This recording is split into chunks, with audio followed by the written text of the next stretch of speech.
जम्मू कश्मीर में भारी बर्फबारी जारी है। मंगलवार देर रात जम्मू कश्मीर के सोनमर्ग पर्यटन स्थल पर भीषण हिमस्खलन हुआ। अब बर्फ के इस तूफान ने पूरे इलाके में दहशत फैला दी।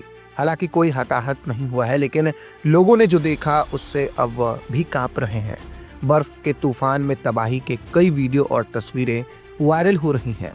यह हिमस्खलन मध्य कश्मीर के गांदरबल जिले में स्थित सोनमर्ग में हुआ है।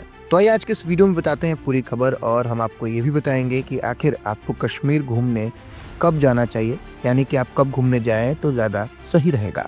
लेकिन उससे पहले नमस्कार, मैं संतोष और आप बोल्ड स्काई देख रहे हैं। दरअसल अधिकारियों ने बताया कि मंगलवार रात तो लगभग 10 बजे जम्मू कश्मीर के सोनमर्ग पर्यटक स्थल पर हिमस्खलन हुआ, लेकिन उसमें किसी के हताहत होने की कोई खबर नहीं है। उन्होंने बताया कि मध्य कश्मीर के गांदरबल जिले में स्थित सोनमर्ग रिजॉर्ट में यह हिमस्खलन हुआ। इलाके से प्राप्त सीसीटीवी फुटेज में बर्फ के एक विशाल दीवार पहाड़ से नीचे आती हुई और अपने रास्ते में आने वाली कई इमारतों को अपनी चपेट में लेती हुई दिखाई दे रही है।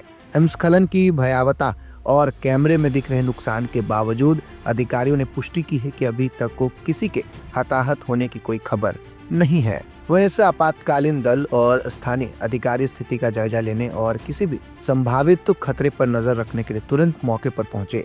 अब कश्मीर में मंगलवार को ताजा बर्फबारी के कारण जनजीवन अस्त व्यस्त हो गया, जिसके चलते हिमस्खलन हुआ।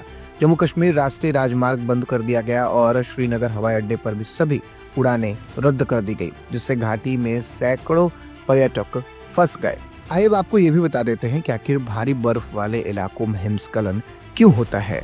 पहला, बर्फ की परतें एक दूसरे पर ठीक से नहीं टिक पाती। जब पहाड़ों पर बार बार बर्फ गिरती है तो नीचे की बर्फ पुरानी और सख्त हो जाती है, ऊपर नई बर्फ हल्की और ढीली होती है। अब इन दोनों परतों के बीच पकड़ कमजोर हो जाती है, जैसे ढीली रेत को पत्थर पर रख दिया जाए, जरा सा झटका और फिसल जाती है। दूसरा, ज्यादा बर्फ इक्वल टू ज्यादा वजन। अब भारी बर्फबारी से पहाड़ की ढलान पर बर्फ का वजन बहुत बढ़ जाता है। अब एक समय के बाद बर्फ खुद अपना वजन नहीं संभाल पाती, तब पूरी बर्फ की परत एक साथ नीचे खिसक जाती है और यही हिमस्खलन का कारण बनती है। तीसरा, तापमान का अचानक बदलना। हिमस्खलन अक्सर तब होता है जब ठंड के बाद अचानक तापमान बढ़ जाता है, या फिर धूप तेज होती है, या फिर बारिश होने लगती है। अब इससे बर्फ पिघलने लगती है और अंदर पानी की परत बन जाती है, जो बर्फ को फिसलने में मदद करती है। चौथा, तेज हवा, और पांचवा, ढलानदार पहाड़।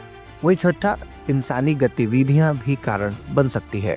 अब कई बार हिमस्खलन को ट्रिगर कर देता है, यानी कि पर्यटकों की आवाजाही, स्केटिंग, वाहन या फिर मशीनों की कंपन, निर्माण कार्य, ये सभी इंसानी गतिविधियां हिमस्खलन का भी कारण बन सकती है।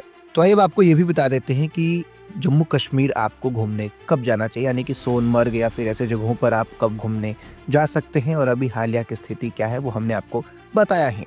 जनवरी और फरवरी में कश्मीर के ऊंचे इलाकों जैसे सोनमर्ग, गुलबर्ग और भारी बर्फबारी और हिमस्खलन की संभावना हमेशा रहती है। अब ऐसे समय में सड़क मार्ग और उड़ानें भी रद्द हो सकती हैं। स्थानीय प्रशासन कई इलाकों में चेतावनी जारी करता है और जोखिम का स्तर उच्च रहता है। वही अगर आपको सही समय बताए घूमने जाने के लिए तो मार्च से मई सबसे बेहतर समय होता है। यह सबसे अच्छा समय माना जाता है क्योंकि मौसम हल्का, सुहावना और सुरक्षित होता है।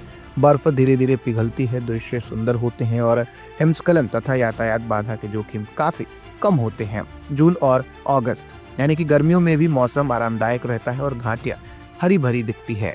दिसंबर और फरवरी, इस समय भी भारी बर्फबारी, हिमस्खलन और सड़क फ्लाइट रद्द होने जैसी जोखिम अधिक रहती है। अगर आपका लक्ष्य केवल स्नोफॉल और हिमालय की बर्फ देखना है तो यह समय अच्छा हो सकता है, लेकिन जोखिम भी बढ़ा रहता है। तो दोस्तों, फिलहाल इस वीडियो में इतना ही। आपकी क्या प्रतिक्रिया है हमें कमेंट में लिखकर जरूर बताइएगा।